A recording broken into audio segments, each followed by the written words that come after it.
Hi friends, ಎಲ್ಲರಿಗೂ ನಮಸ್ಕಾರ. ಇವತ್ತು ನಮ್ಮ ಕಾಲೇಜಿನಲ್ಲಿ ಕೋಆರ್ಡಿನೇಷನ್ ಬೋರ್ಡ್ ಬಂದಿದೆ. ಇವತ್ತೆಲ್ಲ ನೋಡ್ತಾ ಇದ್ದಾರೆ ಆ ಕಡೆ ರೂಮಲ್ಲಿ. ಸೊ ಇಲ್ಲಿ ಈ ರೂಮಲ್ಲಿ ನಮ್ಮ ಸ್ಟೂಡೆಂಟ್ಸ್. ಸರ್ ಹೇಳಿ ಸರ್, ನಿಮ್ಮ ಹೆಸರೇ ಸರ್? ರಘುನಾಥ್, ದೈಹಿಕ ಶಿಕ್ಷಣ ಬೋಧಕರು. ಏನು ಮಾಡಿಸಿದ್ರೆ ಸರ್ ಇಲ್ಲಿ? ಸರ್ ಆರ್ಟ್ ಆ್ಯಂಡ್ ಕ್ರಾಫ್ಟ್ ಮಾಡಿಸಿದ್ವಿ ಮಕ್ಕಳ ಕೈಯಿಂದ.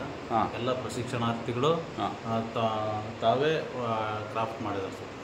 ಅವರ ಮಾಡಿದ್ದಾರೆ. ಓಕೆ, ಚಿತ್ರಕಲೆ. ಓಕೆ, ಇದೆಲ್ಲ ನೀವು ಹೇಳಿಸ್ಕೊಟ್ಟಿರೋದು ಸರ್? ನಾವೇ ಹೇಳ್ಕೊಡ್ತೀವಿ. Okay okay, very good. Sir ಹೇಳಿ ಸರ್, ಇದೇನು ಸರ್ ಇದು? ಮೇಡಮ್ ಹೇಳಿ, ಇದು ತಮ್ಮ ಪರಿಚಯ ಮಾಡ್ಕೊಳ್ಳಿ ಮೇಡಮ್. ನಾನು ಸವಿತಾ ಪೂಜಾರಿ ಅಂತ ಡ್ರಾಯಿಂಗ್ ಟೀಚರು. ಓಕೆ. ಈ ಮಕ್ಕಳಿಗೆಲ್ಲ teaching AIDS, craft work guide ಮಾಡಿದ್ದೀನಿ ಸರ್. ಕೆಲವೊಂದು craft paper work, paper flower ಮಾಡಿದ್ದಾರೆ. ಆಮೇಲೆ ಫ್ಲವರ್ ಪಾಟು, ದಾನಿ ಇವೆಲ್ಲ ಮಾಡಿದ್ದಾರೆ. ಕೆಲವೊಂದು ಸೈನ್ಸ್ ಟೀಚಿಂಗ್ ಏಡ್ಸ್ನ ರೆಡಿ ಮಾಡಿದ್ದಾರೆ. Okay, it's very nice.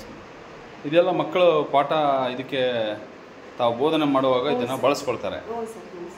Is nice idea. ಸರಿ, ನೋಡ್ತಿರ್ಬೋದು, ತುಂಬ ಚೆನ್ನಾಗಿ ಮಾಡಿದ್ದಾರೆ. ಅಲ್ಲಿ ಎಲ್ಲ okay, models. Okay,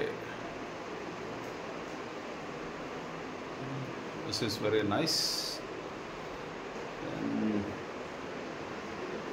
okay, flowers.